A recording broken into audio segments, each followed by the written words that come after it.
Hello and welcome back to the channel the analyst. दोस्तों, मेरा नाम है प्रकाश इंगले और इस सेशन में हम देखेंगे कि पहले ही अटेम्प्ट में नेट एग्ज़ाम जो है उसको कैसे क्लियर करना है। ठीक है, मतलब मैं उसका खुद एग्जाम्पल हूँ। यहाँ पे आप मेरा सर्टिफिकेट देख सकते हो।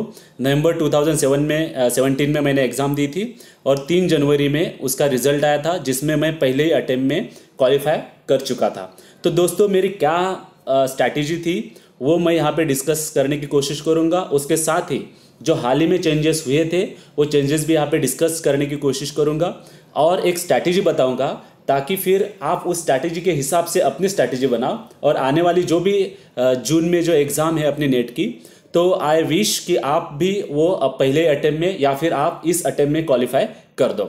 ठीक है, तो ये स्ट्रैटेजी मतलब मोर और लेस सभी की एक जैसी होती है। It is a very common strategy. मतलब जब हम पढ़ते हैं तो ऐसी स्ट्रैटेजी होनी चाहिए एटलीस्ट। ये कोई मतलब बहुत ही आदर्शवादी स्ट्रैटेजी नहीं है।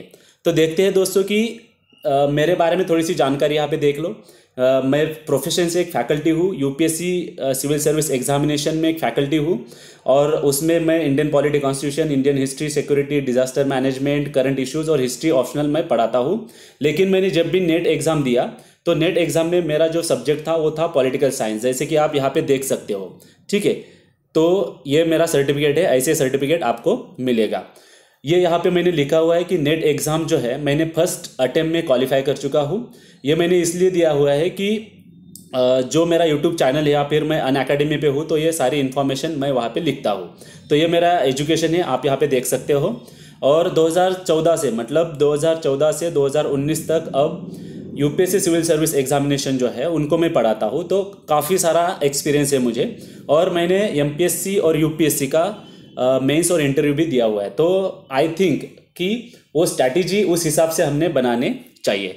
तो ज़्यादा समय नहीं गवाएंगे। अब नेशनल टेस्टिंग एजेंसी जो है मतलब उसको हम यूजीसी नेट एग्ज़ाम के कैटेगरी में लाने की कोशिश करेंगे और वहाँ पे देखेंगे कि पहले तो 3 पेपर थे, लेकिन अब क्या हुआ है कि पहले से मतलब 3 पेपर से अब 2 पेपर हो गए हैं। तो पहले पेपर में जीएस आएगा और सेकंड पेपर में आपका ऑप्शनल सब्जेक्ट आएगा, जो भी हमें चूज़ करना पड़ता है।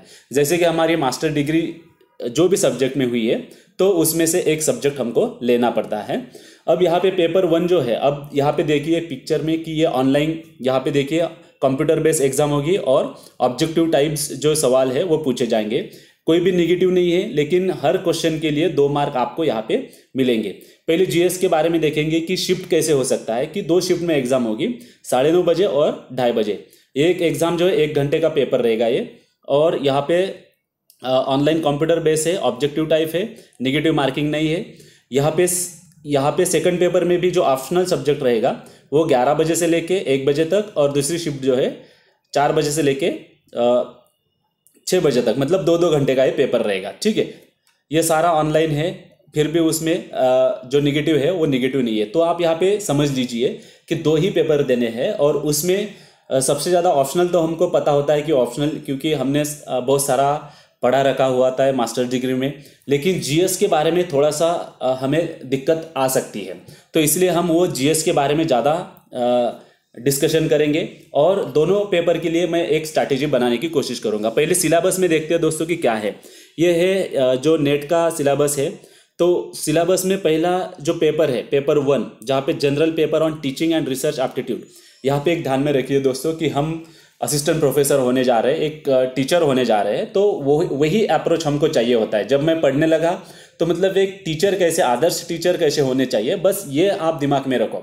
ठीक है, जैसे कि हम ये यहाँ पे एक जनरल चीज़, आप जब स्टूडेंट थे तो आपको कोई भी टीचर आपको पढ़ाता था, तो हमको मतलब ऐसे बहुत सारे टीचर होते थे या अभी भी है जिनका पढ़ाना हमको अच्छा नहीं लगता, तो हम मन ही मन में सोचते हैं कि काश ये ऐसे पढ़ाते, काश हमको ये चीज़ें समझ में आती, काश मैं ऐसे समझ सकता। तो वही चीज़ें सारी है जो फर्स्ट पेपर है टीचिंग एप्टीट्यूड, उसमें खास करके जो मतलब ये नहीं है कि आपको इसके बारे में 100% आना चाहिए, लेकिन आप यहाँ पे कॉमन सेंस यूज़ करके as a teacher, as a assistant professor आप वो दिमाग में चीज़ें ला सकते हो। मतलब जब भी इस पोर्शन के लिए मैंने सच बोलूँ तो कुछ भी पढ़ा नहीं था, लेकिन मैं तो एक टीचर ही हूँ, 5-6 साल से पढ़ा रहा हूँ। तो मैं ये सोचता हूँ कि इसमें सारे जो पॉइंट है, जैसे कि concept clarity, objective level, teaching methods, फिर लर्निंग इन्वायरमेंट, इंस्टीट्यूशन, ये रिलेशन कैसे होना चाहिए, क्या क्या करोगे आप, ठीक है, कैसे पढ़ाओगे, ये सारी चीज़ें इसमें है टीचिंग एप्टीट्यूड में। ये यूनिट फर्स्ट है। अब यूनिट फर्स्ट में ही टीचिंग सपोर्ट सिस्टम जो है मतलब ट्रेडिशनल, मॉडर्न, आईसीटी बेस, अभी हम बोल सकते हैं कि ये यूट्यूब का ज़माना है, ठीक है, मतलब हम बोल सकते हैं कि इंटरनेट का ज़माना है, तो इसका इवोल्यूशन कैसा हुआ है तो वो भी यहाँ पे सारी चीज़ें देखने को मिलेगी। और थोड़ा बहुत आप कंप्यूटर कर लीजिए, कंप्यूटर का जो पोर्शन है हम तो मतलब अलग अलग हिस्सों में पढ़ते ही है, तो कोई भी एक कंप्यूटर की किताब है या फिर मैं बहुत सारे लुसेंट जीके टाइप के जो बुक है मार्केट में, उसमें से आप ये पढ़ लो। सिलेबस में जो भी दिया है एक बार वो पढ़ लो, ठीक है। और आपका मतलब मैं स्ट्रैटेजी में बता रहा हूँ कि सिलेबस जो है वो सारी चीज़ें मैंने एक बार पढ़ ली थी, और मेरा जो स्ट्रांग पॉइंट है उस स्ट्रांग पॉइंट को मैंने और ज़्यादा स्ट्रांग किया, ठीक है।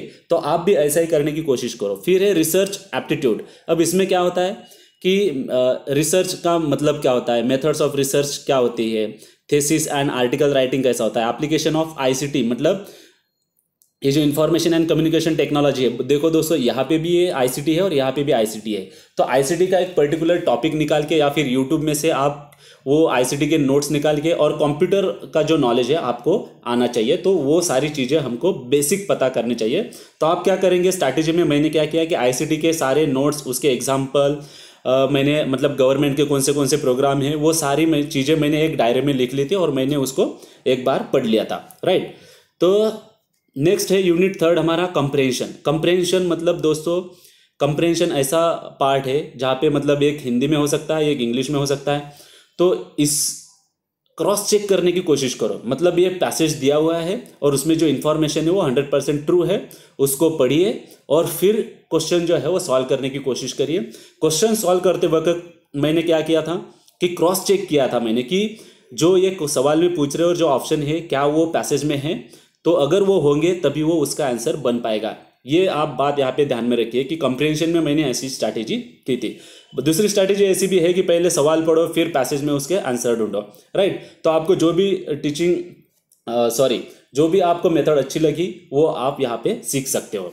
फिर कम्युनिकेशन, ये एक यूनिट है, उसमें क्या है कि कम्युनिकेशन के टाइप्स कितने हैं, कैरेक्टरिस्टिक कितने हैं, फिर verbal, non verbal, intercultural group communication, classroom communication, barriers of, मतलब देखो दोस्तों, मास मीडिया और सोसाइटी, ये जो कम्युनिकेशन का जो चैप्टर है आप वहाँ अपना थोड़ा सा कॉमन सेंस लगा के भी कर सकते हो, ठीक है।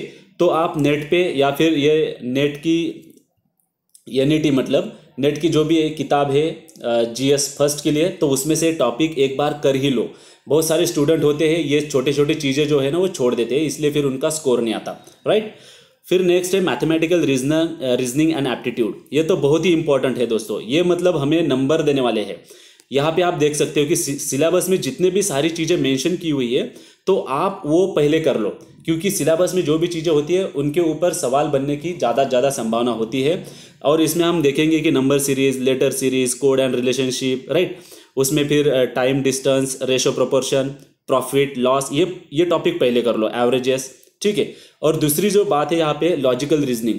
अब लॉजिकल रीजनिंग में दोस्तों ये लॉजिकल रीजनिंग होता है, उसके हर तरह के हम देख सकते हैं कि टाइप्स होते हैं, लेकिन आप यहाँ पे ध्यान में रखिए, कोई भी एक किताब ले लो और किताब में से ये सारी चीज़ें करने की कोशिश करो। अगर आपको किताब में से पढ़ना थोड़ा सा हार्ड जा रहा है तो मैं आपको सजेस्ट करूंगा कि जो भी मतलब इंटरनेट पे, यूट्यूब पे जो अदर जो साइट्स है, वेबसाइट्स है, वो पढ़ाने की कोशिश कर रहे हैं, तो वो सारे टॉपिक आप वहाँ से कर सकते हो। जैसे कि अनअकैडमी हो गया, फिर वाईफाई स्टडी हो गया, ऐसे बहुत सारे क्लासेस है, एजुकेटर्स है, ऑनलाइन एजुकेटर्स है, वो पढ़ाने की कोशिश कर रहे हैं, तो वो सारी चीज़ें आप वहाँ पे सीख सकते हो। तो आपका जो काम है वो आसान हो जाएगा। आप बातें यहाँ पे ध्यान में रखना।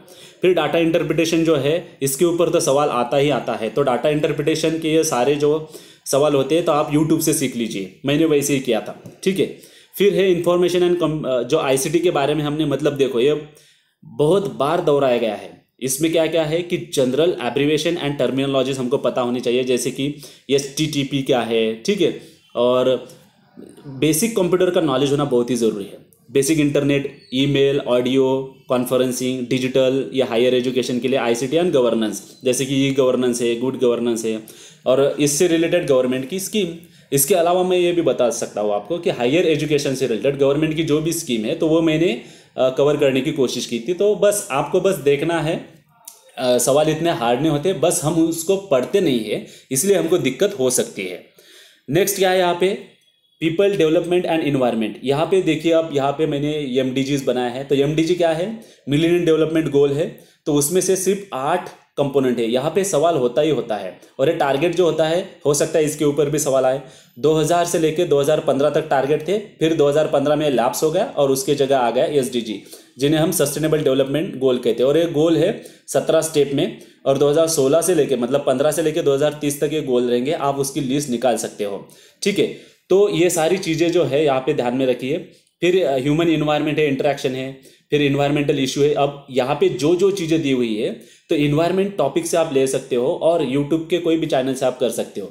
पोल्यूशन है, फिर उसका हेल्थ पे क्या असर है, फिर natural and energy resource, solar, ये वो सारी ये चीज़ें आप NCERT के बेसिक किताब में से भी कर सकते हो। डिजास्टर कौन से है, NCERT में दी हुई है। इन्वायरमेंट प्रोटेक्शन एक्ट, इस एक्ट को आप अच्छे से करिए। ये इसमें जो भी सारी क्योटो प्रोटोकॉल है, मॉन्ट्रियल प्रोसेस है, रियो, इसको अगर आप अच्छे से करेंगे, देखो ये बहुत ही इलेबोरेट की हुई चीज़ है, आपको ये अच्छे से पढ़ना होगा। मैंने इनके क्या किया कि ये सारी चीज़ें, क्योटो प्रोटोकॉल है, फिर पेरिस पीस एग्रीमेंट है 2015 का, POP जिसे हम बोलते हैं, सोलर अलायंस, अभी देखो हाल ही में दिल्ली में, मतलब वर्ल्ड का जो इसका इंटरनेशनल सेंटर है सोलर का, तो उसका हेडक्वार्टर है दिल्ली में, तो बहुत बड़ी बात है। तो ऐसी चीज़ें आप साइड में रख सकते हो और दिमाग में रख के उसको रट सकते हो, ठीक है। हायर एजुकेशन, जैसे कि हम असिस्टेंट प्रोफेसर बनने जा रहे हैं, तो उससे रिलेटेड जो भी प्रोफेशनलिज्म है, हमारा वैल्यूज़ है, ये नेट से कर लीजिए। आप किसी भी किताब में मिल जाएगा आपको, इग्नू के बुक में मिल जाएगा, नेट पे मिल जाएगा, गूगल पे मिल जाएगा। तो उसके बेसिक ये नहीं कि बहुत आप डीप में जा रहे हो, ठीक है। मैंने उतना कर लिया था। और यहाँ पे आप नोट कर लो बहुत सारी चीज़ें कि मेरी स्ट्रैटेजी तो जो थी, तो स्ट्रैटेजी मैंने क्या किया कि एक सिलेबस मैंने पूरा का पूरा कवर कर लिया। दूसरी बात, मैंने की नोट्स निकाले और फिर मैंने पूरा उसको रिवीजन किया। और फिर बहुत सारी चीज़ें रट्टा मारने जैसी होती है, जैसे कि ये पोर्शन जो है उसको रट्टा मारो, जिंदाबाद कर लो, ठीक है, ताकि हमारा स्कोर बढ़े। ये सारी चीज़ें जो है मैंने उसको नोटिफाई करने की कोशिश की, उसको याद में रखने की कोशिश की। अपने अपने दिमाग के हिसाब से आप ध्यान में रख सकते हो। फिर आ गया दोस्तों हमारा ऑप्शनल सब्जेक्ट। ये ऐसा ऑप्शनल सब्जेक्ट है जिसमें हमें बहुत ज़्यादा स्कोर बनाना है, ठीक है। तो स्कोर इसलिए, मतलब जैसे मेरा पॉलिटिकल साइंस था तो पॉलिटिकल थॉट्स पढ़ लिया मैंने, कोई का हिस्ट्री है तो फिर एंशियंट, मेडिवल, मॉडर्न कर लो, अच्छे से NCERT कर लो। जो भी अपना अपना ऑप्शनल सब्जेक्ट है तो उसकी लिस्ट दी हुई है, तो लिस्ट के हिसाब से एक बार सारा पढ़ लो। और रिवीजन दोस्तों is the most important aspect of everybody. तो हम यहाँ पे देखेंगे कि अगर रिवीजन नहीं हो पाता है आपका, तो आपकी जो पढ़ाई है वो जीरो हो जाती है। तो आप टारगेट रखिए। मैंने टारगेट क्या रखा था कि मैं 6 दिन जो पढ़ूंगा वो 7वें दिन में रिवाइज करूंगा, और अगर रिवाइज नहीं होता तो मैं पहले दिन उसको फिर से रिवाइज करूंगा। तो रिवीजन के ऊपर मैंने बहुत ज़्यादा फोकस किया, और इसीलिए मेरा रिजल्ट आया पहले अटेम्प्ट में। मेरे पास तो कम समय था, क्योंकि तब UPSC का PT होता है, स्टेट PCS का मेंस होता है, और मुझे पढ़ाना भी पड़ता है। तो ये सारी चीज़ें दिमाग में रखते हुए मैंने वो स्ट्रैटेजी बनाई थी। आप भी अपनी स्ट्रैटेजी देखिए कि सिलेबस एक तो रखो अपने सामने, क्या क्या चीज़ें पढ़ी वो नोट डाउन कर लो, क्या क्या पढ़ना है और उसके नोट्स कैसे निकालने हैं, ये सारी चीज़ें नोट डाउन करो। और फिर revision is the most important की ऑफ सक्सेस। अब जितनी बार आप रिवीजन करोगे उतना ही आपका रिजल्ट आने की संभावना है। तो ये मेरी स्ट्रैटेजी थी दोस्तों। ये स्ट्रैटेजी मतलब 100% अपनी अपनी अलग अलग स्ट्रैटेजी हो सकती है, लेकिन मैं चाहता हूँ कि आप इस बार क्वालिफाई हो, या फिर आप पहला अटेम्प्ट दे रहे हो तो पहले अटेम्प्ट में आप क्वालिफाई हो। इसलिए फिर मेरा ये प्रयास था कि चलो मैं आपसे रूबरू हो सकूँ, कुछ स्ट्रैटेजी मेरी जो स्ट्रैटेजी थी वो आपको बता सकूँ, इसलिए मैं ये वीडियो बनाने की कोशिश करी है। तो अगर आपके पास कोई अच्छी सी स्ट्रैटेजी है तो आप कमेंट बॉक्स में मुझे बोल सकते हो, या फिर आपको अगर कोई दिक्कत है तो आप कमेंट बॉक्स में मुझे लिख सकते हो, ताकि उसके ऊपर मैं कुछ आपको बता सकूं। दोस्तों ये जो चैनल है मेरा, मैं एक ऑफलाइन फैकल्टी हूँ, ऑनलाइन फैकल्टी भी हूँ, तो ये चैनल को सब्सक्राइब कर लीजिए, और हो सके तो लाइक और शेयर कर लीजिए, ताकि बहुत सारे लोगों का फ़ायदा होगा। और आई विश कि ये अपनी स्ट्रैटेजी, आप कोई भी स्ट्रैटेजी बनाओ लेकिन उसको इम्प्लीमेंट करो। इम्प्लीमेंट करने के बाद ही वो चीज़ें हो पाती है। तो I wish you very all the best. अभी टाइम है, 3 महीने हैं, 2-3 महीने हैं, मार्च, अप्रैल और मई। उसमें आप कम से कम 3 से 4 बार पढ़ो, और मतलब 5 बार तो कम से कम पढ़ के होना ही चाहिए, उसकी प्रैक्टिस करो। और आपका जब रिजल्ट आएगा तब आप मुझे कमेंट बॉक्स में लिख सकते हो। All the best, thank you for watching this session, have an awesome day.